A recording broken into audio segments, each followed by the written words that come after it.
মানুষের মধ্যে একটা বিচিত্র প্রবৃত্তি থাকে, অন্য সকলের বিষয়ে, তাদের জীবনের বিষয়ে, তাদের ব্যক্তিত্বের বিষয়ে, তাদের ভবিষ্যতের বিষয়ে অনুমান করা। এটা হলো অনুচিত।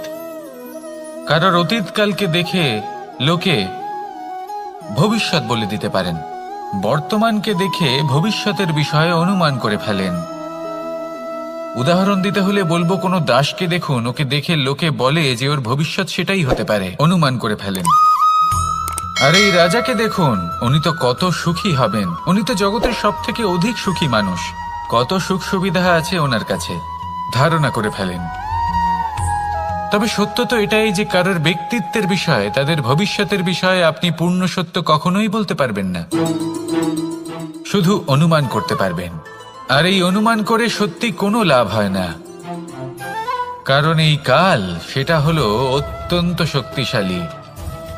কালো থেকে কালোতর কয়লাকেও হীরেতে পরিণত করতে পারে, অনেক বড় বড় রাজাকেও বিদূষক বানিয়ে ফেলতে পারে এক মুহূর্তেই। তাহলে আপনি অনুমান করে কি লাভ?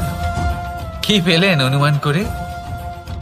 সেই জন্য কারোর বিষয়ে কোনো অনুমান করবেন না, তার ভবিষ্যতের বিষয়ে অনুমান করতে যাবেন না, কারোর বিষয়ে কোনো ধারণা করে নেবেন না। কিছু করতে হলে ভালোবাসুন, সবার মধ্যে ভালোবাসা ছড়ান, সবার মধ্যে ধন্যাত্মক ভাব ছড়ান।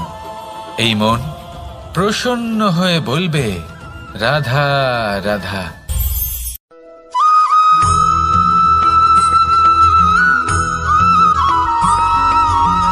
পঞ্চতত্ত্বের মধ্যে দ্বিতীয় তত্ত্ব হল ধরণী, ভূমি, যাকে আমরা ধরণী মাতা বলি।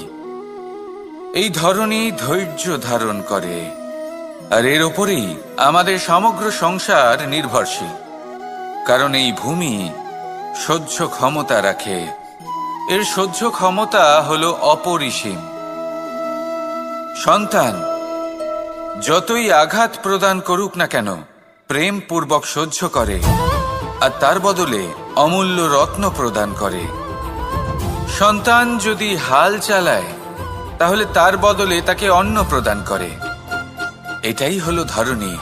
এবার এর থেকে আমরা কি শিক্ষা পেতে পারি? এটাই যে কারোর জন্য কিছু করা বা কাউকে কিছু দেওয়া মনে কোনো কামনা ছাড়াই। আর এই কথাটা বুঝে যান, যদি কারোর জন্য কামনা না রেখে বা কোনো পাওয়ার আশা না রেখে কারোর জন্য কিছু করেন বা কারোকে কিছু দেন, যদি এটা আপনি শিখতে পারেন, তবে আপনি ভালোবাসতে শিখে গেছেন। আর সেই জন্যই এই ধরিত্রীকে মাতা বলা হয়। কারণ মাতা শুধু উনি নন যিনি গর্ভে সন্তানকে ধারণ করেন, মাতা তো উনিও যিনি জীবন বাঁচতে শেখান, যিনি জীবন বাঁচার উদাহরণ প্রদান করেন।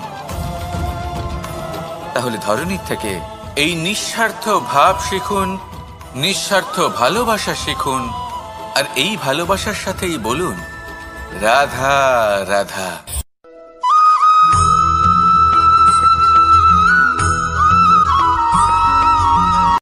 সংসারে আমাদের জীবনে যখন কোনো সুখ বা দুঃখ আসে, তার জন্য আমরা কাউকে না কাউকে অবশ্যই দায়ী করে থাকি, তাই না? এই ব্যক্তি আমাদের সাথে এরকম কাজ করেছেন, তাই আমার সাথে এমন হলো। ওই ব্যক্তি যদি এমনটা না করতেন, তাহলে আজ আমি ওই স্থানে পৌঁছতে পারতাম। সবই আপনার দৃষ্টিভঙ্গির ওপর নির্ভরশীল। আর যদি আপনার দৃষ্টিভঙ্গি এমন হয়, তাহলে তা অনুচিত। সত্যি কথা বলতে, এই সংসারে ভিন্ন ভিন্ন ধরনের মানুষ আছে। এটা আপনার উপর নির্ভর করছে কিভাবে তাদের স্বাগত জানাবেন। একবার ভাবুন, আমি আমার দুটো হাত সামনে নিয়ে এলাম, দুটো মুঠো খুলে দিলাম। দুই প্রকারের মানুষ আসবেন, কিছু না কিছু দিয়ে যাবেন। এই মুঠো যদি আমি বন্ধ করে দিই, তাহলে না কেউ আমাকে কিছু দিতে পারবে, না আমার কিছু যাবে আসবে। নিশ্চয়ই বুঝতে পারছেন এই দুই ধরনের ব্যক্তি কারা এবং তারা কি দিয়ে যান। আমি যদি নিজের মুঠো খুলে দিই, তাহলে কিছু ভালো মানুষ আসবেন, আমাকে আনন্দ, সন্তুষ্টি, জ্ঞান প্রদান করে যাবেন, ভালো অভিজ্ঞতা দিয়ে যাবেন। কোনো খারাপ ব্যক্তি যদি আসেন, তাহলে তিনিও খারাপ অভিজ্ঞতা দেবেন, যার থেকে আমি শিক্ষা লাভ করব। এই সব কিছু আমি লাভ করতে পারি। মুঠো যদি বন্ধ করে রাখি, তাহলে আমি কিছুই পাবো না। দেখুন, এই সংসারে প্রত্যেকের জীবনে এইরকম। প্রত্যেকের জীবনে সবকিছুই আছে, ভালো খারাপ দুই মানুষই আছে, ভালো অভিজ্ঞতা আছে, খারাপ অভিজ্ঞতা আছে। নির্ভর করছে আপনার উপর যে আপনি কি করবেন, এনাদের স্বাগত কিভাবে জানাবেন, কার থেকে কি বুঝবেন, কি শিখতে পারবেন, আর কোন দৃষ্টিভঙ্গি নিয়ে অগ্রসর হবেন। এটাই নির্ধারণ করবে যে আপনার জীবন কেমন হবে। আসুন আমার সাথে ভালোবেসে বলুন, রাধা রাধা।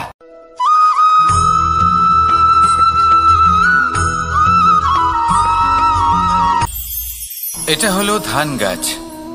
এর থেকে যে চাল উৎপন্ন হয় তা মানুষ গ্রহণ করেন। আর এটা কি? এ হলো জংলি ঘাস। একবার ভেবে দেখুন, যদি এই জংলি ঘাস ধান গাছের আশেপাশে থাকে তাহলে কি হবে? ধান উৎপন্ন হতে পারবে? তা উৎকৃষ্ট হতে পারবে? আমরা কি তা গ্রহণ করতে পারবো? কখনোই নয়। এই জংলি ঘাস ধানকে নষ্ট করে দেবে, কিন্তু নিজে জীবিত থাকবে। এটাই হলো আজকের শিক্ষা। এই সংসারে যদি আপনি নীতির পথে চলতে চান, উচিত কর্ম করতে চান, সংসারকে সেবা করতে চান, তাহলে জংলি ঘাসের মতো ব্যক্তিদের থেকে সবসময় দূরে থাকতে হবে। সেই ব্যক্তি যারা দুর্নীতি এবং মিথ্যা দ্বারা পরিপূর্ণ, যাদের ব্যবহার অশুভ, যাদের অনেক অশুভ গুণ রয়েছে, তারা সঠিক নয়। সেই সকল ব্যক্তি যাদের চরিত্র অত্যন্ত দুষ্ট হয়, তারা হয় শুভ চরিত্রের ব্যক্তিকে একদম নষ্ট করে দেয়, নয় নিজের মতো বানিয়ে তোলে। তাই যদি আপনি নীতির পথে চলতে চান, এই সংসারের জন্য শুভ কর্ম করতে চান, তাহলে সেই সঙ্গ লাভ করুন যে সঙ্গ জ্ঞানে পরিপূর্ণ, যাদের মধ্যে অনেক গুণ আছে, যাদের থেকে প্রতিদিন কিছু শিখতে পারবেন। এমন ব্যক্তির সাথে জীবন অতিবাহিত করুন। দুরাচারীদের থেকে দূরে থাকুন। তবেই এই মন প্রসন্ন হয়ে বলবে, রাধা রাধা।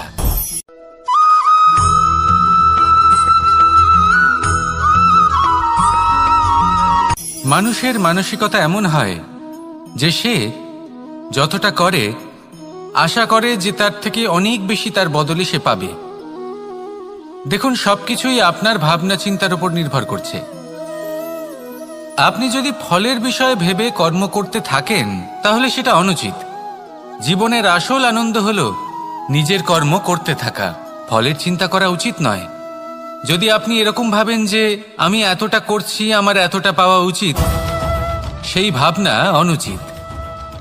যদি আপনি সেবার মানসিকতা নিয়ে কর্ম করতে থাকেন, কর্মচক্রে প্রবাহিত হন, যদি আপনি এমন ভাবনা রাখেন যে আমি এতটা পাচ্ছি তাই এর থেকে অনেক বেশি আমি কর্ম করব, তাহলে নিশ্চিতরূপে আপনি যতটা করছেন তার থেকে অনেক বেশি আপনি পাবেন। আপনার আশার থেকে অনেক বেশি আপনি পাবেন। শুধু জীবনে অনেক বেশি কাজ করতে থাকুন, ফলের চিন্তা করবেন না। আর মনে রাখবেন, এই ভাবনাই সব থেকে বড় বীজ। কর্মের উপর বিশ্বাস রাখুন। জীবনে যা যা আপনি চান সবই সুখময় হবে। আসুন আর আমার সাথে ভালোবেসে বলুন, রাধা রাধা।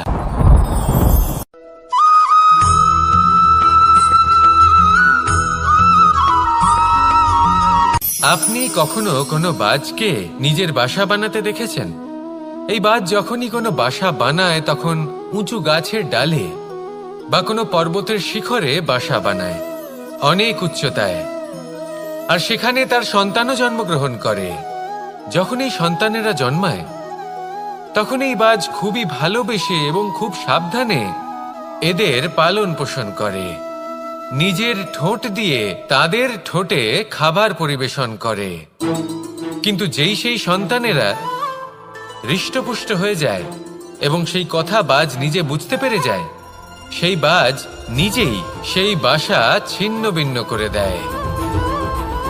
সেই সন্তান যাদের সবেমাত্র ডানা গজিয়েছে, কিভাবে উড়তে হয় তারা জানে না, সেই সন্তানগুলিকে উচ্চতা থেকে ঠেলে দেয়। সেই সন্তান প্রথমে ভয়ভীত হয়ে যায়। তারা সামনে মৃত্যুকে দেখতে পেয়ে ভয়ের কারণে তাদের ডানা ঝাপটাতে থাকে। আর সেই প্রক্রিয়াতেই সেই সন্তানগুলি উড়তে শুরু করে দেয়। এবার এই ঘটনায় আমরা কি শিক্ষা পেতে পারি?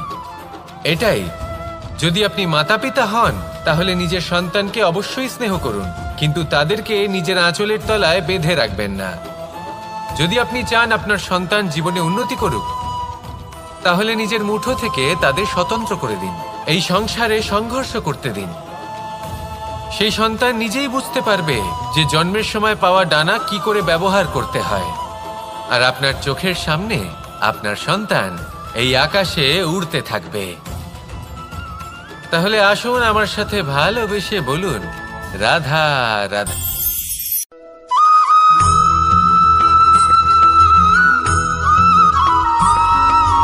বসন্ত ঋতু, এই সময় মন আনন্দে ভরে থাকে।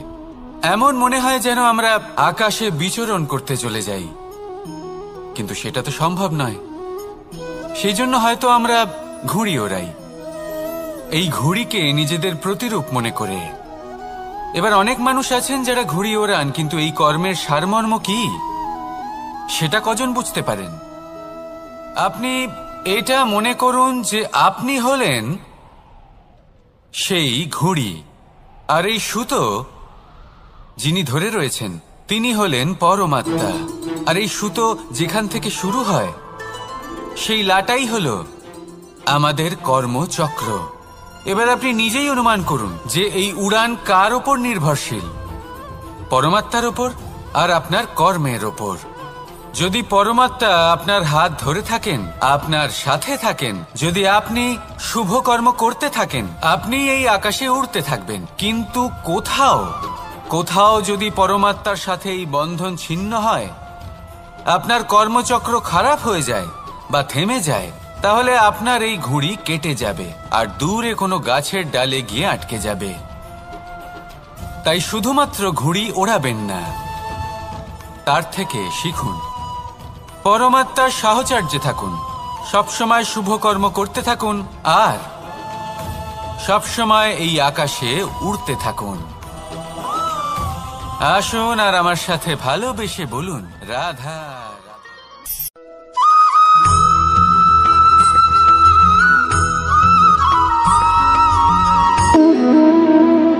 সম্পর্ক হলো আমাদের জীবনের একটি আধার।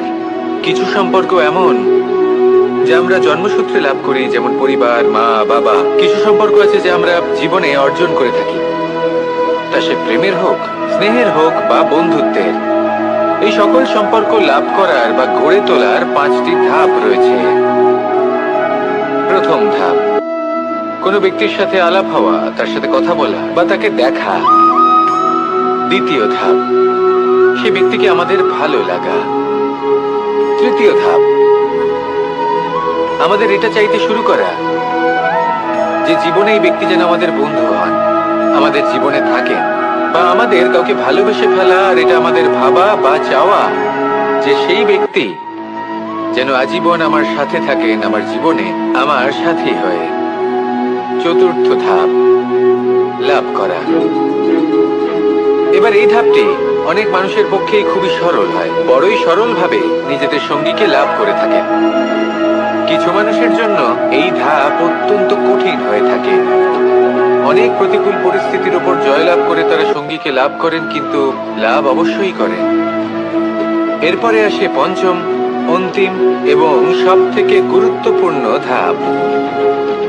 সেটা হলো সেই সম্পর্ক পালন করা। এটা হলো এমন এক বিষয় যা প্রত্যেক মানুষের শেখা উচিত। যদি ব্যক্তি নিজের জীবনে সম্পর্ক রক্ষা করতে শিখে যান, তবে প্রত্যেক সম্পর্ক তার জীবনকে স্বর্গ করে তুলবে। আসুন আর আমার সাথে ভালোবেসে বলুন, রাধা রাধা।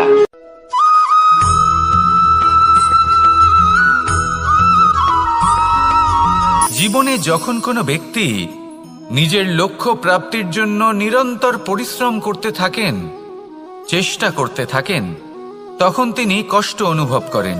কখনো শারীরিক কষ্ট, কখনো মানসিক কষ্ট। এবার উনি এটা ভাবতে থাকেন যে আমি কি উচিত করছি নাকি অনুচিত করছি। কারণ অন্যদিকে এমন একজন ব্যক্তিও আছেন যিনি একদমই পরিশ্রম চেষ্টা করছেন না।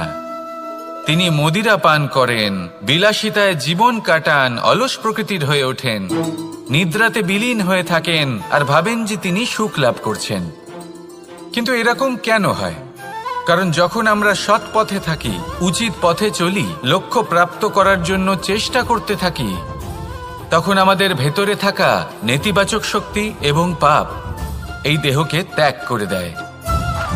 আর এই অনুভূতিটাই আমাদের দুঃখের অনুভূতি দেয়, কষ্ট দেয়। এবার সেখানে যদি আমরা কুপথে চলি, অনুচিত পথে চলতে থাকি, তাহলে আমাদের ভেতরে থাকা পুণ্য এবং ধনাত্মক শক্তি আমাদের দেহ ত্যাগ করে দেয়। আর এই অনুভূতির কারণেই আমরা সুখ অনুভব করি। কিন্তু কখনো ভাববেন যে এই সুখ বেশি সময় পর্যন্ত থাকে না। সেই জন্য সবসময় মনে রাখবেন, যদি আপনি জানেন যে এটাই আপনার লক্ষ্য, এটাই উচিত পথ, শুভ পথ, তাতে নিরন্তরভাবে এগিয়ে যেতে চেষ্টা করতে থাকুন। এই কষ্ট আপনাকে সুখের পরাকাষ্ঠায় কখন পৌঁছে দেবে তা আপনি জানতেই পারবেন না। আসুন আমার সাথে ভালোবেসে বলুন, রাধা রাধা।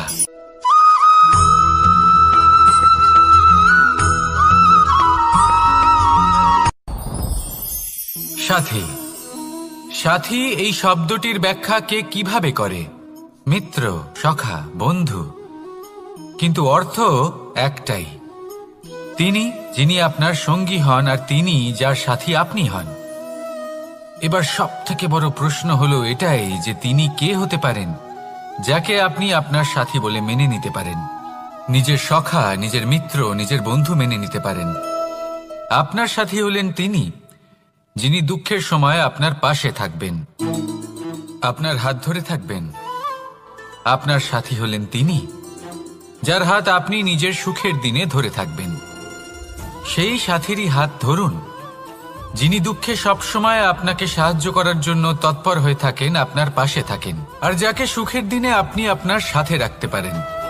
আর যখন আপনার সাথে আপনার এই সাথী থাকবে, তখন আপনি এটা বুঝবেন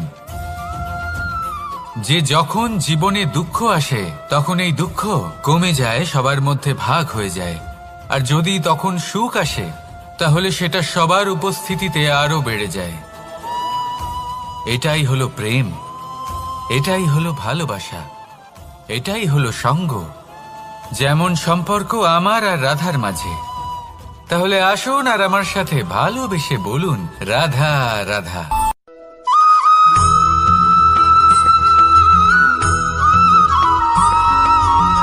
এই সংসারে প্রত্যেক মানুষ এটাই চান যে তিনি যেন ধনবান হন, আর্থিক অবস্থা তার ভালো থাকে, ওনার বাড়িতে লক্ষ্মীর আগমন হয়। কিন্তু সেটা হবে কি করে, সেটাই হলো প্রশ্ন। কেউ বলেন যে যদি পরিশ্রম করো তাহলে ধন অর্জন সম্ভব, কেউ বলেন যে যদি বিদ্যা লাভ হয় তবেই ধন অর্জন সম্ভব, কেউ বলেন যে যদি বলশালী হও তবেই সম্পন্ন থাকবে।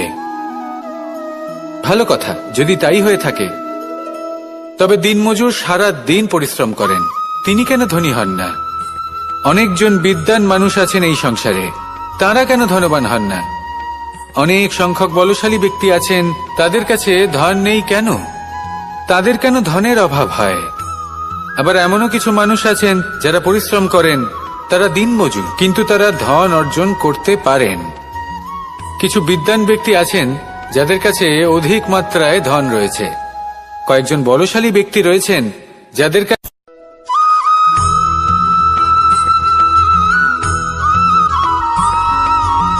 পঞ্চতত্ত্বের মধ্যে দ্বিতীয় তত্ত্ব হল ধরণী, ভূমি, যাকে আমরা ধরণী মাতা বলি।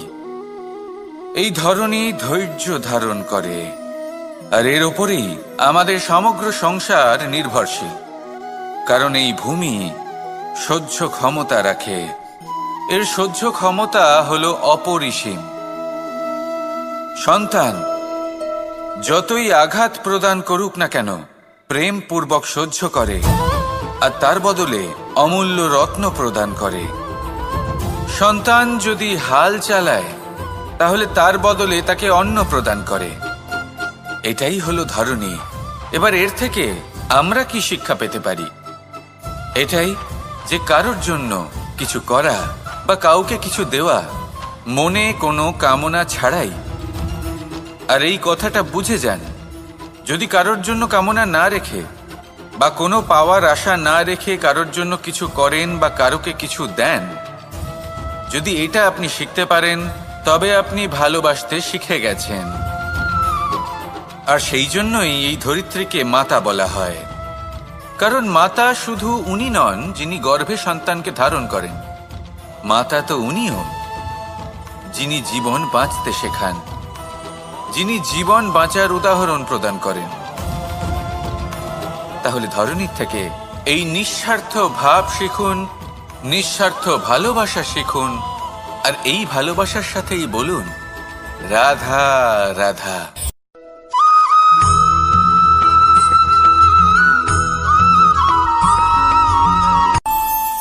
আমাদের মনে যখন কোনো প্রশ্ন ওঠে, কোনো দ্বন্দ্ব জাগে, তখন আমরা যাই আমাদের গুরুর কাছে, আমাদের আরাধ্যের কাছে গিয়ে জিজ্ঞেস করি। এইভাবেই একদিন আমি পৌঁছলাম আমার আরাধ্যের কাছে, আমার মহাদেবের কাছে, আর ওনাকে প্রশ্ন করলাম যে মহাদেব, জীবনে আনন্দ পাওয়ার, উৎসব পালনের, প্রেম ভাগ করে নেবার, জীবনকে উপভোগ করে নেওয়ার সর্বশ্রেষ্ঠ সময় কোনটা? মহাদেব হাসলেন আর উনি বললেন, জীবনে উৎসব পালনের সবথেকে শ্রেষ্ঠ দিন হল মৃত্যুর ঠিক আগের দিনটা। প্রেম ভাগ করে নেওয়ার সবথেকে শ্রেষ্ঠ মুহূর্ত হল মৃত্যুর ঠিক আগের মুহূর্ত। জীবনকে উপভোগ করে নেওয়ার সর্বশ্রেষ্ঠ প্রহর হল মৃত্যুর এক প্রহর পূর্বে। তখন আমি চমকে গেলাম। আমি বললাম, কিন্তু মহাদেব, মৃত্যু তো অনিশ্চিত, আমরা জানিও না কবে আমাদের মৃত্যু হবে। মহাদেব আবার হাসলেন। উনি বললেন যে যদি আমরা এভাবে জীবন কাটাই যে আমরা জীবনের প্রত্যেক দিন, প্রত্যেক মুহূর্ত, প্রত্যেক প্রহর শেষ বলে মনে করি, তাহলে আমাদের সমস্ত জীবন আনন্দের সাথেই অতিবাহিত হবে। কি বলেন?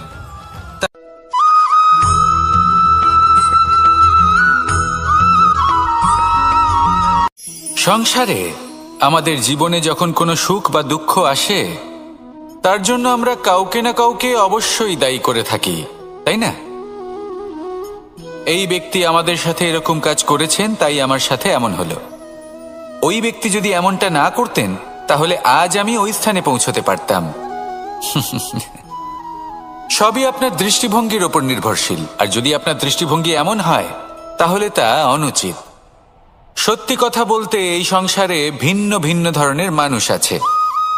এটা আপনার উপর নির্ভর করছে কিভাবে তাদের স্বাগত জানাবেন। একবার ভাবুন, আমি আমার দুটো হাত সামনে নিয়ে এলাম, দুটো মুঠো খুলে দিলাম। দুই প্রকারের মানুষ আসবেন, কিছু না কিছু দিয়ে যাবেন। এই মুঠো যদি আমি বন্ধ করে দিই, তাহলে না কেউ আমাকে কিছু দিতে পারবে, না আমার কিছু যাবে আসবে। নিশ্চয়ই বুঝতে পারছেন এই দুই ধরনের ব্যক্তি কারা এবং তারা কি দিয়ে যান। আমি যদি নিজের মুঠো খুলে দিই, তাহলে কিছু ভালো মানুষ আসবেন, আমাকে আনন্দ, সন্তুষ্টি, জ্ঞান প্রদান করে যাবেন, ভালো অভিজ্ঞতা দিয়ে যাবেন। কোনো খারাপ ব্যক্তি যদি আসেন, তাহলে তিনিও খারাপ অভিজ্ঞতা দেবেন, যার থেকে আমি শিক্ষা লাভ করব। এই সব কিছু আমি লাভ করতে পারি। মুঠো যদি বন্ধ করে রাখি, তাহলে আমি কিছুই পাবো না। দেখুন, এই সংসারে প্রত্যেকের জীবনে এইরকম। প্রত্যেকের জীবনে সবকিছুই আছে, ভালো খারাপ দুই মানুষই আছে, ভালো অভিজ্ঞতা আছে, খারাপ অভিজ্ঞতা আছে। নির্ভর করছে আপনার উপর যে আপনি কি করবেন, এনাদের স্বাগত কিভাবে জানাবেন, কার থেকে কি বুঝবেন, কি শিখতে পারবেন, আর কোন দৃষ্টিভঙ্গি নিয়ে অগ্রসর হবেন। এটাই নির্ধারণ করবে যে আপনার জীবন কেমন হবে। আসুন আমার সাথে ভালোবেসে বলুন রাধা রাধা।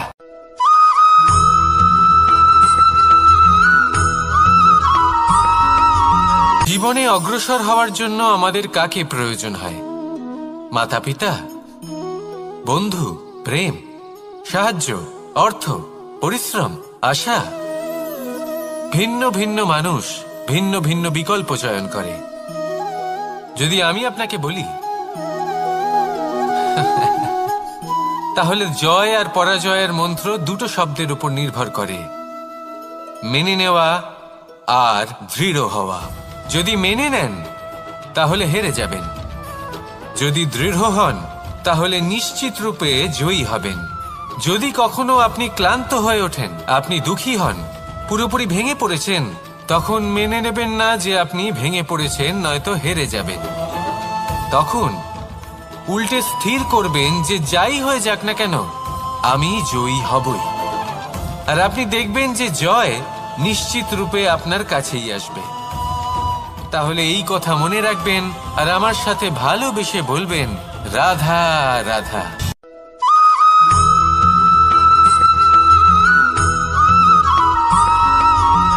ভালো, শুধু ওনাদের কঠোর ব্যবহার দেখলে আমরা একটু ভয় পেয়ে যাই। এবার ওনাদের এই কঠোর ব্যবহার আমাদের ভালো না লাগলেও অত্যন্ত আবশ্যক, কারণ মাতার থেকে আমরা যে শক্তি লাভ করি তা যেন নিয়ন্ত্রণ হারিয়ে বিধ্বংসী না হয়ে ওঠে। আমরা যেন কোনো কুপথে না চলে যাই, আমরা কখনো যেন দোষ না করে ফেলি। শুধু সেই জন্য পিতা এবং গুরু একটু কঠোর হয়ে ওঠেন, এবং ওনাদের এই কঠোর আচরণ ভবিষ্যতে গিয়ে আমরা অবশ্যই বুঝতে পারি।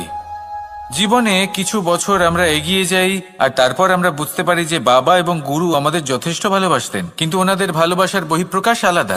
প্রয়োজনীয় হলো এটা দেখার, এটা বোঝার যে শুরু থেকে আমাদের প্রতি ওনাদের আচরণ কেমন ছিল। ওনাদের কঠোর হওয়ার পেছনে ওনাদের ভালোবাসাটা বোঝার চেষ্টা করুন, ওনাদের চিন্তাটা বোঝার চেষ্টা করুন, ওনাদের পথপ্রদর্শনের আড়ালে আপনার ভবিষ্যতের জন্য যে পরিকল্পনা ওনারা করেছেন সেটা বোঝার চেষ্টা করুন। তখন আপনারা বুঝতে পারবেন ওনাদের ভালোবাসাকে। আপনার মনের মধ্যে আপনা থেকেই ওনাদের প্রতি সম্মান জেগে উঠবে। নিজের পিতা এবং নিজের গুরু এই দুজনের প্রতি কৃতজ্ঞতা প্রকাশ করুন আর আমার সাথে ভালোবেসে বলুন, রাধা রাধা।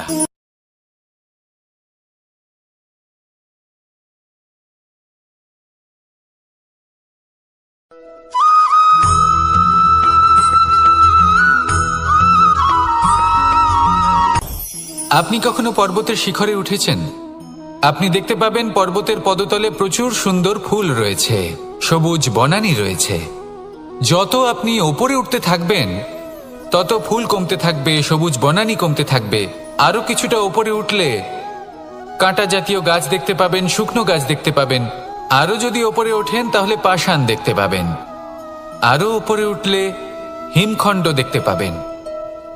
এই যে পর্বত, তা মনুষ্য জীবনের সবথেকে উত্তম উদাহরণ।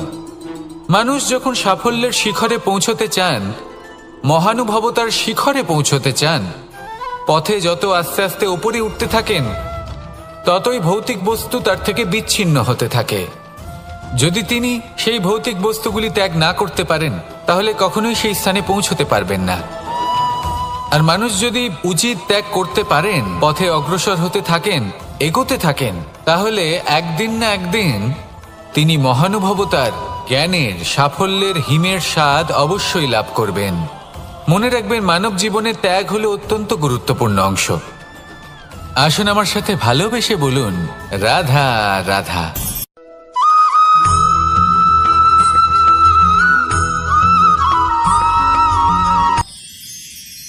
মানুষ তার জীবনে দুই ধরনের পরিস্থিতিকে খুব ভয় পায়। এক, কোনো কারণবশত কারোর সামনে নত হওয়া। দুই, কোনো কারণে নিজের চরিত্র থেকে, নিজের মূল্যবোধ থেকে বিচ্যুত হওয়া। এবার কেন হয় এরকম যে কথায় কথায় কারোর সামনে নত হতে হয়? কেন বারংবার নিজের চরিত্র থেকে চ্যুত হতে হয়? এরকম কেন হয়? এটা তখনই হয় যখন আমাদের শিক্ষা এবং মূল্যবোধের অভাব থাকে। যদি মানুষের মধ্যে প্রকৃত শিক্ষা থাকে তাহলে এই সংসারে কোনো সময় এবং কারোর সামনেই নত হওয়ার কোনো প্রয়োজন নেই। যদি মানুষের মধ্যে মূল্যবোধ থাকে তাহলে তাকে নিজের মূল্যবোধ বা চরিত্র থেকে বিচ্যুত হতে হয় না, তা সে যাই হয়ে যাক না কেন। কোনো বালককে যদি জন্ম থেকেই সুশিক্ষার অধিকারী করা হয়, শিক্ষিত করা হয়, মূল্যবোধের অধিকারী করা হয়, তবে সে এই সংসারে এমন কর্ম করবে যাতে সে নিজেকে, নিজের পরিবারকে, সমগ্র সমাজকে গর্বিত করতে পারে। শিক্ষা লাভ করুন, মূল্যবোধ লাভ করুন এবং আমার সাথে ভালোবেসে বলুন, রাধা রাধা।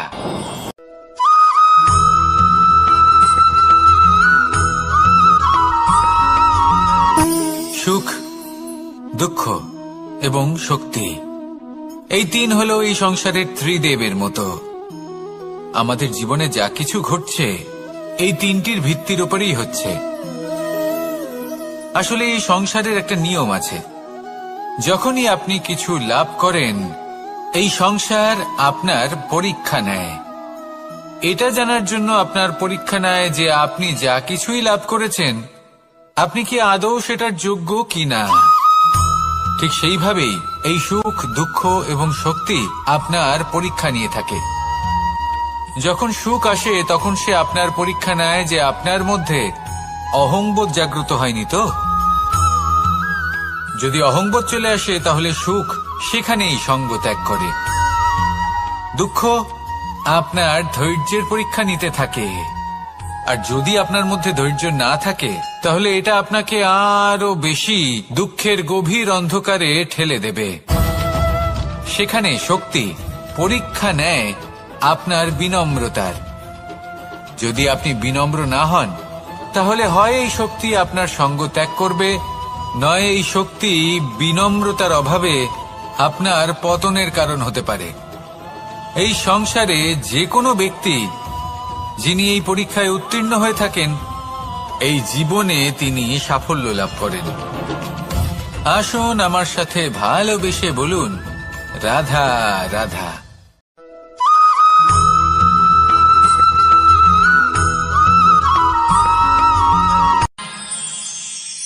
আমরা সবাই সূর্যকে সম্মান কেন করি?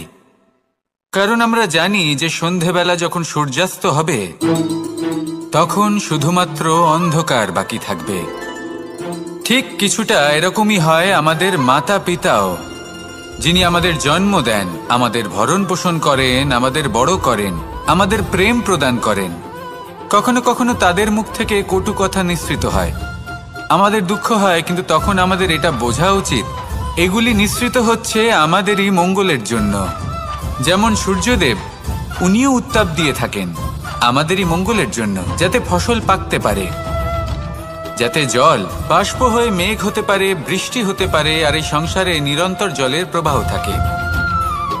আমাদের মাতা পিতা, তাদের কঠোর আচরণ, তাদের কঠোর অনুশাসনের পেছনে লুকিয়ে থাকে ওনাদের ভালোবাসা। আমাদের তা বুঝতে হবে, সসম্মানে ওনাদের গ্রহণ করতে হবে।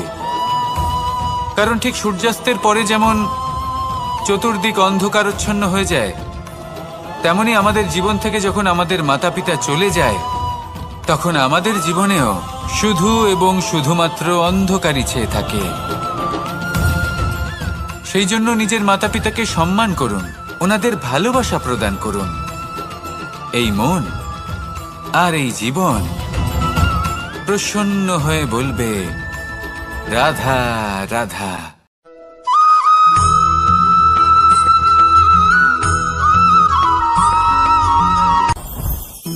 জীবনে কিছু শেখা অত্যন্ত গুরুত্বপূর্ণ। এবার কি কি শিখতে হবে সেই সব শেখানোর জন্য অনেক শিক্ষক রয়েছেন, কিন্তু কি শিখবেন না আর কি করবেন না এটা আমাদের নিজের অভিজ্ঞতা দিয়ে শিখতে হয়। কিন্তু তার মানে এটা নয় যে যদি আপনাকে শিখতে হয় যে আগুনের তাপ কতটা, আপনাকে আগুনের মধ্যে হাত দিতে হবে। না, অন্য কারোর অভিজ্ঞতা দ্বারাও শিখতে পারেন। প্রশ্ন শুধুমাত্র একটাই যে আপনি কি শিখতে চান নাকি চান না। যদি আপনি এটাই ভাবেন যে আমি শুধুই নিজের অভিজ্ঞতা দ্বারাই শিখতে চাই, তাহলে জীবনকাল ছোট মনে হবে, অনেক কিছুই শিখতে পারবেন না। তাই নিজের সাথে সাথে বড়দের অভিজ্ঞতা দ্বারাও শেখা শুরু করে দিন। এই সংসারের অভিজ্ঞতা দ্বারা শিখতে শুরু করে দিন।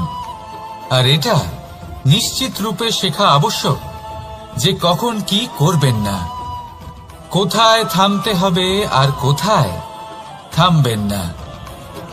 তাহলে আসুন আর আমার সাথে ভালোবেসে বলুন, রাধা রাধা।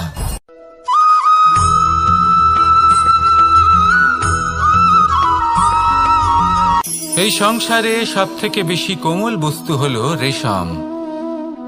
এই রেশম এতটাই কোমল হয় যে এর পুরো একটা থান শুধুমাত্র একটা হাতে ধরা সম্ভব। কখনো ভেবে দেখেছেন এই রেশম কিভাবে হয়? একটি কীট তার লালার দ্বারা উৎপন্ন হয়। এই কীট সেই রেশমকে পাক দিতে থাকে, পাক দিতেই থাকে আর আস্তে আস্তে তার মধ্যেই জড়িয়ে পড়ে। শেষে ওর এই সুন্দর অমূল্য সৃষ্টি রেশমের এই সুতো তার নির্মাণ কার্য পূর্ণ হয়, কিন্তু তাতেই ও নিজে বন্দী হয়ে যায়। নিজেরই মায়াজালের এই বন্দী গৃহে নিজেই ফেঁসে যায়। এবার এই সুতোকে ব্যবহারযোগ্য করে তোলার জন্য এই কীটগুলিকে এই কবচের সাথেই ফুটন্ত জলে ফেলে দেওয়া হয়। এই সংসারে যদি আমাদের স্বপ্ন এই সংসারের দুঃখ হরণ করার জন্য, এই সংসারে সুখ বিতরণ করার জন্য হয়, তবেই আমাদের প্রগতি সম্ভব। যদি আমাদের এই স্বপ্ন শুধুই আমাদের এবং আমাদের স্বার্থ সিদ্ধির জন্য হয়, তাহলে এই স্বপ্ন আমাদের অন্ধ করে দেবে, আমাদের অন্ধকারের পথে নিয়ে যাবে, আর আমরাও সেই কীটের মতো হয়ে যাব। নিজেদেরই মায়াজালে আমরা নিজেই ফেঁসে যাব, আর শেষে আমরা যদি কিছু লাভ করি তা হবে একাকিত্ব, অন্ধকারময় মৃত্যু। তাই স্বপ্ন অবশ্যই দেখুন, কিন্তু এমনভাবে স্বপ্ন দেখবেন না যে তার এই বন্দিগৃহে আপনি নিজেই ফেঁসে গেলেন। স্বপ্ন দেখুন পরোপকারে।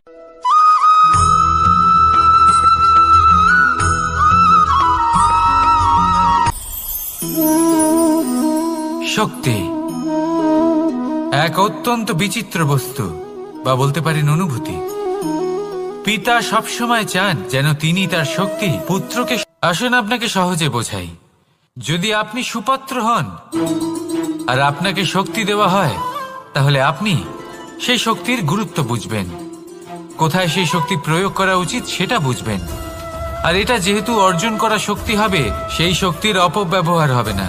কিন্তু যদি এই আপনি কুপাত্র হন আর যদি আপনাকে এই শক্তি দেওয়া হয়, তাহলে কি হবে? দেখতে গেলে এই শক্তি আপনি দান হিসেবে পেয়েছেন, তাই না আপনি এই শক্তির গুরুত্ব বুঝবেন আর না এর প্রয়োগ আপনি জানবেন। তার অপব্যবহার হওয়া সুনিশ্চিত। তাই যদি আপনি কোনো শক্তি অর্জন করতে চান, তাহলে আগে তার যোগ্য হয়ে উঠুন, পুত্র নয় পাত্র হয়ে উঠুন।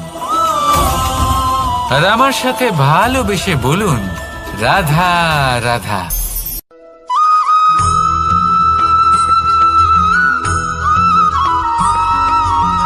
এই সংসারে প্রত্যেক মানুষ এটাই চান যে তিনি যেন ধনবান হন, আর্থিক অবস্থা তার ভালো থাকে, ওনার বাড়িতে লক্ষ্মীর আগমন হয়। কিন্তু সেটা হবে কি করে, সেটাই হলো প্রশ্ন। কেউ বলেন যে যদি পরিশ্রম করো তাহলে ধন অর্জন সম্ভব, কেউ বলেন যে যদি বিদ্যা লাভ হয় তবেই ধন অর্জন সম্ভব, কেউ বলেন যে যদি বলশালী হও তবেই সম্পন্ন থাকবে। ভালো কথা, যদি তাই হয়ে থাকে, তবে দিনমজুর সারা দিন পরিশ্রম করেন, তিনি কেন ধনী হন না? অনেকজন বিদ্বান মানুষ আছেন এই সংসারে, তারা কেন ধনবান হন না? অনেক সংখ্যক বলশালী ব্যক্তি আছেন, তাদের কাছে ধন নেই কেন? তাদের কেন ধনের অভাব হয়? আবার এমনও কিছু মানুষ আছেন যারা পরিশ্রম করেন, তারা দিনমজুর, কিন্তু তারা ধন অর্জন করতে পারেন। কিছু বিদ্বান ব্যক্তি আছেন যাদের কাছে অধিক মাত্রায় ধন রয়েছে, কয়েকজন বলশালী ব্যক্তি রয়েছেন যাদের কাছে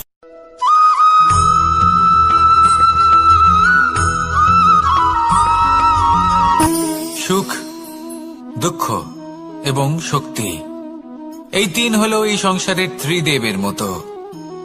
আমাদের জীবনে যা কিছু ঘটছে এই তিনটির ভিত্তির উপরেই হচ্ছে।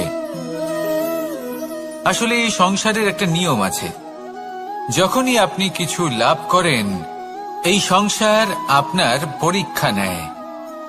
এটা জানার জন্য আপনার পরীক্ষা নেয় যে আপনি যা কিছুই লাভ করেছেন, আপনি কি আদৌ সেটার যোগ্য কিনা। ঠিক সেইভাবেই এই সুখ, দুঃখ এবং শক্তি আপনার পরীক্ষা নিয়ে থাকে। যখন সুখ আসে তখন সে আপনার পরীক্ষা নেয় যে আপনার মধ্যে অহংবোধ জাগ্রত হয়নি তো। যদি অহংবোধ চলে আসে তাহলে সুখ সেখানেই সঙ্গ ত্যাগ করে। দুঃখ আপনার ধৈর্যের পরীক্ষা নিতে থাকে, আর যদি আপনার মধ্যে ধৈর্য না থাকে তাহলে এটা আপনাকে আরো বেশি দুঃখের গভীর অন্ধকারে ঠেলে দেবে। সেখানে শক্তি পরীক্ষা নেয় আপনার বিনম্রতার। যদি আপনি বিনম্র না হন, তাহলে হয় এই শক্তি আপনার সঙ্গ ত্যাগ করবে, নয় এই শক্তি বিনম্রতার অভাবে আপনার পতনের কারণ হতে পারে। এই সংসারে যে কোনো ব্যক্তি যিনি এই পরীক্ষায় উত্তীর্ণ হয়ে থাকেন, এই জীবনে তিনি সাফল্য লাভ করেন। আসুন আমার সাথে ভালোবেসে বলুন, রাধা রাধা।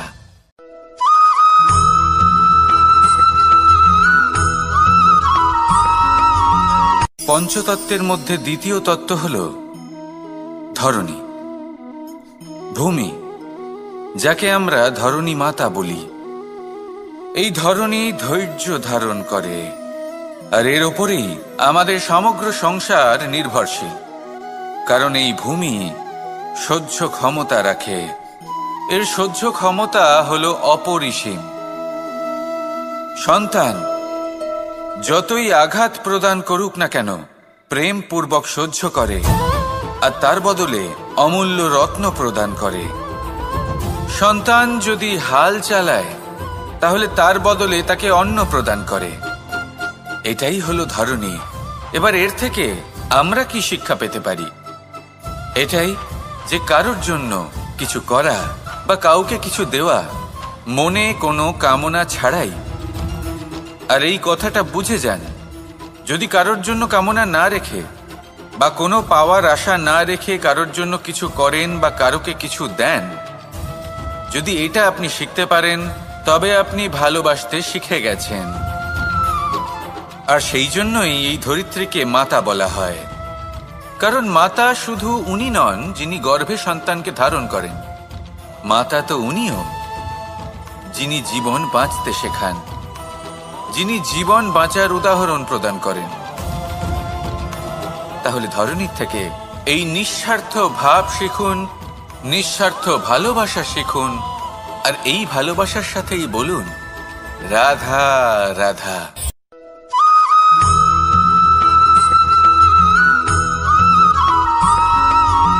মানুষ জন্মগ্রহণ করে, তার সাথে ভয়েরও জন্ম হয়। ছোটবেলা থেকেই আমাদের মনে কোনো না কোনো প্রকারের ভয় থেকেই যায়।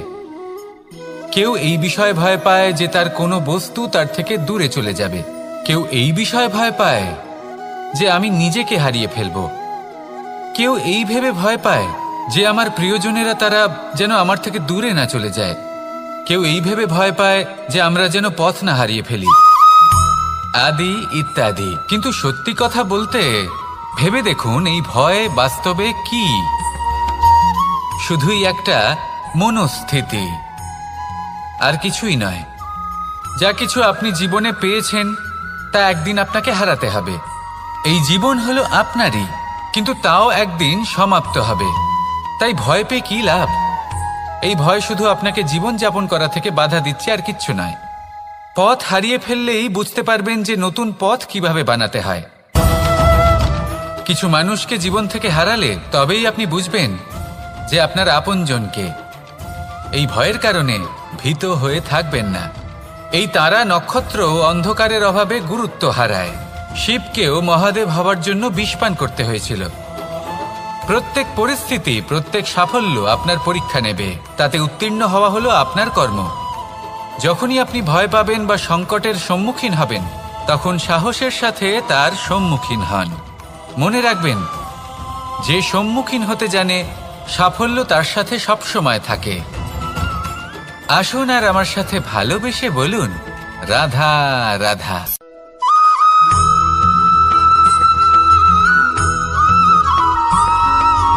জীবনে অগ্রসর হওয়ার জন্য আমাদের কাকে প্রয়োজন হয়? মাতা পিতা, বন্ধু, প্রেম, সাহায্য, অর্থ, পরিশ্রম, আশা। ভিন্ন ভিন্ন মানুষ ভিন্ন ভিন্ন বিকল্প চয়ন করে। যদি আমি আপনাকে বলি,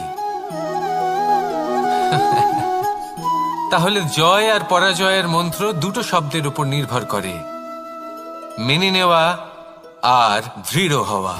যদি মেনে নেন তাহলে হেরে যাবেন, যদি দৃঢ় হন তাহলে নিশ্চিত রূপে জয়ী হবেন। যদি কখনো আপনি ক্লান্ত হয়ে ওঠেন, আপনি দুঃখী হন, পুরোপুরি ভেঙে পড়েছেন, তখন মেনে নেবেন না যে আপনি ভেঙে পড়েছেন, নয়তো হেরে যাবেন। তখন উল্টে স্থির করবেন যে যাই হয়ে যাক না কেন, আমি জয়ী হবই। আর আপনি দেখবেন যে জয় নিশ্চিত রূপে আপনার কাছেই আসবে। তাহলে এই কথা মনে রাখবেন আর আমার সাথে ভালোবেসে বলবেন, রাধা রাধা।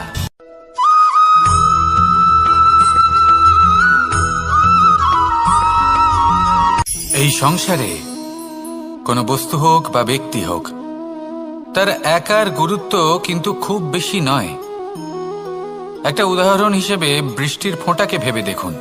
যদি একটি বৃষ্টির ফোঁটা হয় তাহলে তার খুব বেশি গুরুত্ব থাকে না, কিন্তু যখন সহস্র বৃষ্টির ফোঁটা মেঘের মধ্যে দিয়ে ঝরে পড়ে, তখন সেটা বর্ষার রূপ ধারণ করে।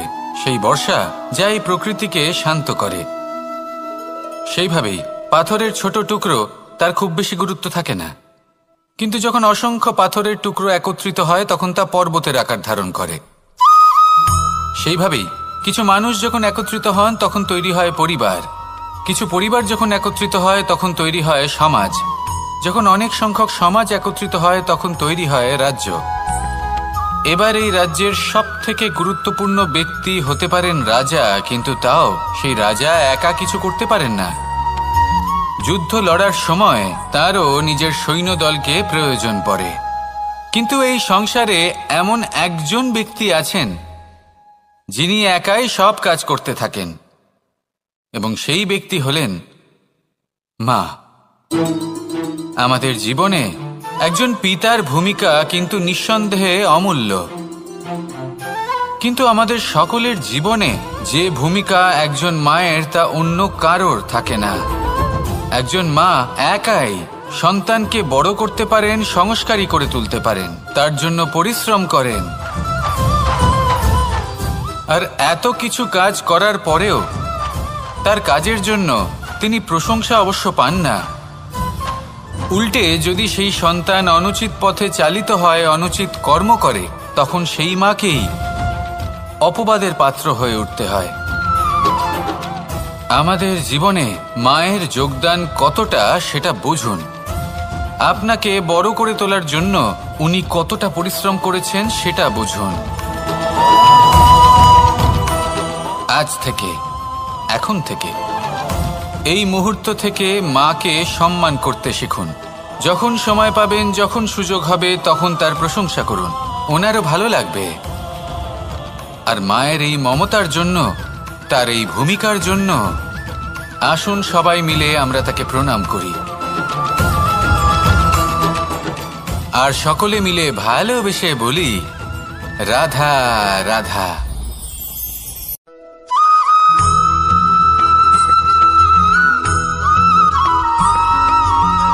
এই সংসারের সবথেকে গুরুত্বপূর্ণ তত্ত্ব কোনটা? প্রথম হলো সময়। জন্ম থেকে মৃত্যু পর্যন্ত এই যে সময়, এটাই তো হলো জীবন। দ্বিতীয় হলো জীবন, যাতে আমরা সময়ের সদ্ব্যবহার করি, শ্রেষ্ঠ থেকে শ্রেষ্ঠতর কাজ করার চেষ্টা করি। বহু বছরের এই পরম্পরা, এই সংস্কৃতিকে এগিয়ে নিয়ে যাওয়ার চেষ্টা করি। এই সংসারে আমরা অংশগ্রহণ করতে চেষ্টা করি।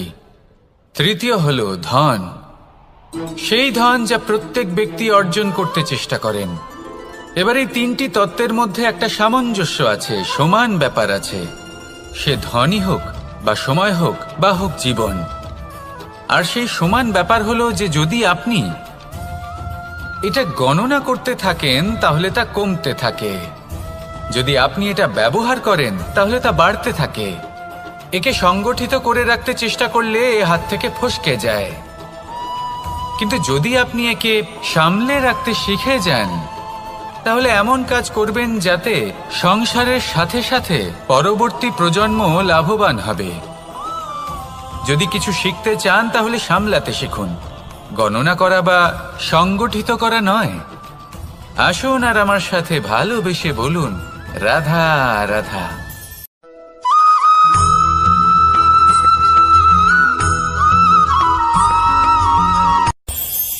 এই সংসারে আমরা প্রকাশ কোথা থেকে পাই? এর উত্তর বড়ই সরল। ভোরে যখন সূর্যোদয় হয় তখন প্রকাশের কিরণ আমাদের ঘরে এসে পৌঁছয়। এইভাবেই আমরা প্রকাশ লাভ করি। এবার এই প্রকাশের আলোতেই আমরা সারাদিনের কাজ সম্পন্ন করি। সন্ধে হয়ে যায়, সূর্যাস্তও হয়ে যায়। আর আমাদের ঘর যাতে অন্ধকার না হয় তার জন্য আমরা একটা প্রদীপ প্রজ্বলিত করি। এটাই ঘটে আমাদের জীবনেও। এবার প্রবাহমান আয়ুর সাথে আমরা আমাদের অন্তরে যদি একটা প্রদীপ প্রজ্বলিত করে নিই তাহলে বিষয়টাই অন্যরকম হবে। এবার আপনি বলবেন কোন প্রকাশের কথা বলছি যা আমাদের অন্তরে জাগ্রত করা সম্ভব? আমাদের আত্মার মাঝে প্রেমের প্রকাশ জাগ্রত করার কথা বলছি। কারণ আমাদের এই জীবন এও হলো দিনের আলোর মতো। আজ প্রকাশ আছে, কিন্তু কোনোদিন অবশ্যই অস্ত হবে। কিন্তু অস্ত হবার আগে যদি আমরা আমাদের আত্মার মাঝে প্রেমের এই প্রকাশ উজ্জ্বলিত করে নিই তাহলে আমাদের সন্ধ্যাকালও আমরা আনন্দে এবং প্রেমে যাপন করব। তাহলে আসুন আর আমার সাথে ভালোবেসে বলুন, রাধা রাধা।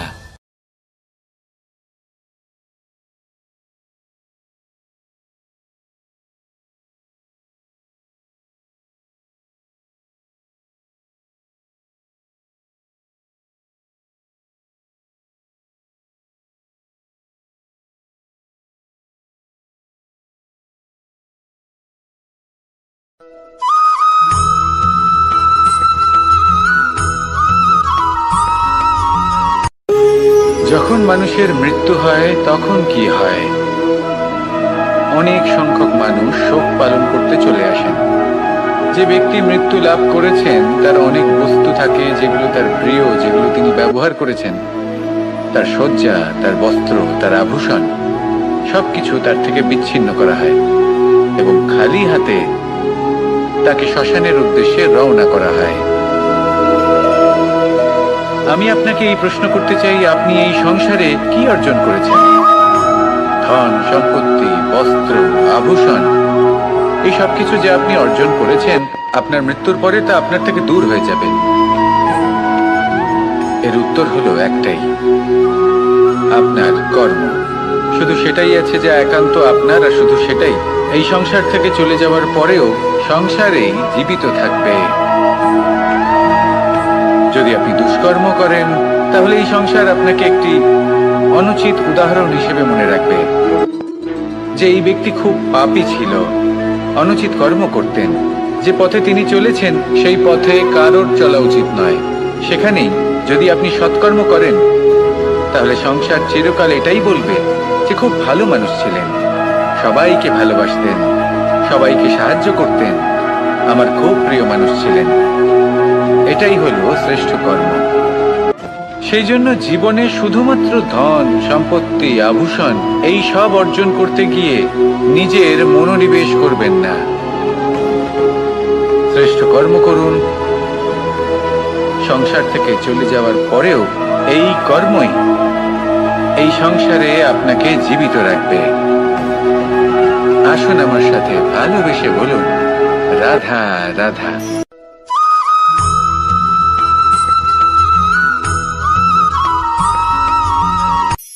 এই সংসারে সাফল্য লাভ করার জন্য জ্ঞানের প্রয়োজন হয়, পরিশ্রমের প্রয়োজন হয়, দৃঢ় নিষ্ঠার প্রয়োজন হয়, নিরন্তর চেষ্টা করা প্রয়োজনীয়। কিন্তু আরো কিছু আছে যা অত্যন্ত প্রয়োজনীয় এবং গুরুত্বপূর্ণ। তা হলো ভালো বন্ধু। তাদের থাকা অত্যন্ত প্রয়োজনীয়। যদি ভালো বন্ধু থাকে তাহলে সময় এলে তারা ঢাল হয়ে আপনাকে সুরক্ষা করবেন। সময় এলে অস্ত্রের মতো শত্রুকে সংহারও করবেন। যদি তিনি জ্ঞানী হন, তাদের মধ্যে সদ্গুণ থাকে, তাহলে এই সব গুণ আপনার মধ্যেও প্রবেশ করবে। তাহলে সাফল্যের জন্য ভালো বন্ধু পাওয়া অত্যন্ত প্রয়োজনীয়। কিন্তু শুধু বন্ধু কেন, ভালো শত্রুও থাকা প্রয়োজনীয়। এবার আপনি ভাববেন, এ আমি কি বললাম? যদি আপনার জীবনেও ভালো অর্থাৎ শক্তিশালী শত্রু থাকে তাহলে আপনিও শক্তিশালী হতে থাকবেন। এই শত্রু আপনাকে প্রেরিত করবে আরো বেশি শক্তিশালী হয়ে ওঠার। কখনো কোনো হরিণকে দেখুন, তীব্র গতিতে দৌড়তে থাকে। কেন তীব্র গতিতে দৌড়য়? এই কারণে নয় যে কোথাও তার জন্য মধুর ঘাস অপেক্ষা করে রয়েছে, না। সে এই কারণে তীব্র গতিতে দৌড়োয় কারণ সেটা না করলে তার পেছনে একটি সিংহ আছে যে ওকে নিজের ভোজন করে ফেলবে। তাই জীবনে বিপদ, সংকট এই সবকিছুও হলো অত্যন্ত গুরুত্বপূর্ণ। তার সম্মুখীন হতে শিখুন আর আমার সাথে ভালোবেসে বলুন, রাধা রাধা।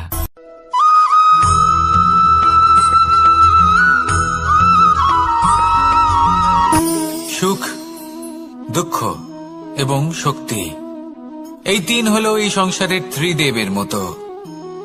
আমাদের জীবনে যা কিছু ঘটছে এই তিনটির ভিত্তির উপরেই হচ্ছে। আসলে এই সংসারের একটা নিয়ম আছে, যখনই আপনি কিছু লাভ করেন এই সংসার আপনার পরীক্ষা নেয়। এটা জানার জন্য আপনার পরীক্ষা নেয় যে আপনি যা কিছুই লাভ করেছেন আপনি কি আদৌ সেটার যোগ্য কিনা। ঠিক সেইভাবেই এই সুখ, দুঃখ এবং শক্তি আপনার পরীক্ষা নিয়ে থাকে। যখন সুখ আসে তখন সে আপনার পরীক্ষা নেয় যে আপনার মধ্যে অহংবোধ জাগ্রত হয়নি তো।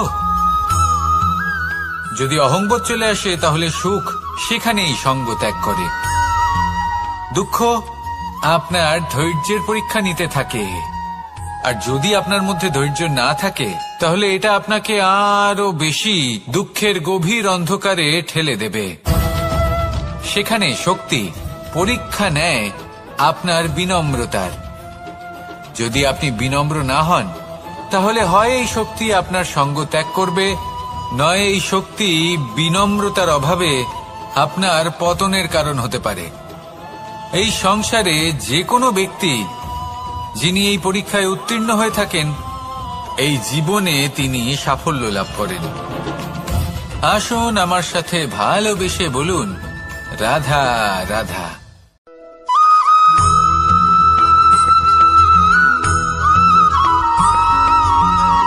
পুরুষার্থ। শাস্ত্রে 4 ধরনের পুরুষার্থের কথা বলা হয়েছে। প্রথম হলো ধর্ম। আপনি কি জানেন এই ধর্ম আসলে কি? আপনার কি মনে হয় ধর্ম আসলে কি? কোনো বিশেষ ঈশ্বরকে মানাই কি ধর্ম বলা হয়? নাকি কোনো বিশেষ রীতি পালন করাই হলো ধর্ম? নাকি কোনো বিশেষ সাহিত্যকে সর্বশ্রেষ্ঠ মনে করাই হলো ধর্ম? না, ধর্ম হলো সেটা যাকে ধারণ করা যেতে পারে।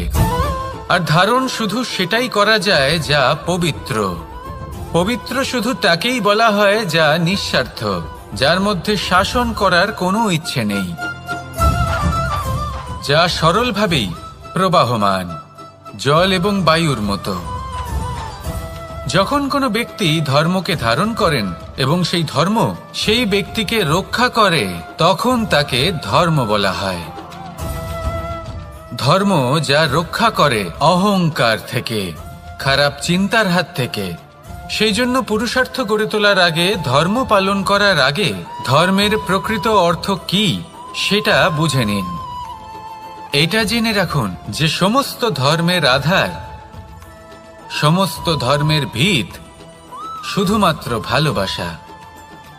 আসুন আর এই ভালোবাসার সাথেই বলুন, রাধা রাধা।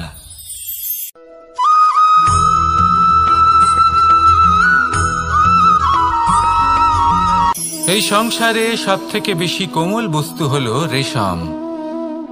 এই রেশম এতটাই কোমল হয় যে এর পুরো একটা থান শুধুমাত্র একটা হাতে ধরা সম্ভব। কখনো ভেবে দেখেছেন এই রেশম কিভাবে হয়? একটি কীট তার লালার দ্বারা উৎপন্ন হয়। এই কীট সেই রেশমকে পাক দিতে থাকে, পাক দিতেই থাকে, দিতেই থাকে, আর আস্তে আস্তে তার মধ্যেই জড়িয়ে পড়ে। শেষে ওর এই সুন্দর অমূল্য সৃষ্টি রেশমের এই সুতো তার নির্মাণ কার্য পূর্ণ হয়, কিন্তু তাতেই ও নিজে বন্দী হয়ে যায়। নিজেরই মায়াজালের এই বন্দী গৃহে নিজেই ফেঁসে যায়। এবার এই সুতোকে ব্যবহারযোগ্য করে তোলার জন্য এই কীটগুলিকে এই কবচের সাথেই ফুটন্ত জলে ফেলে দেওয়া হয়। এই সংসারে যদি আমাদের স্বপ্ন এই সংসারের দুঃখ হরণ করার জন্য, এই সংসারে সুখ বিতরণ করার জন্য হয়, তবেই আমাদের প্রগতি সম্ভব। যদি আমাদের এই স্বপ্ন শুধুই আমাদের এবং আমাদের স্বার্থ সিদ্ধির জন্য হয়, তাহলে এই স্বপ্ন আমাদের অন্ধ করে দেবে। আমাদের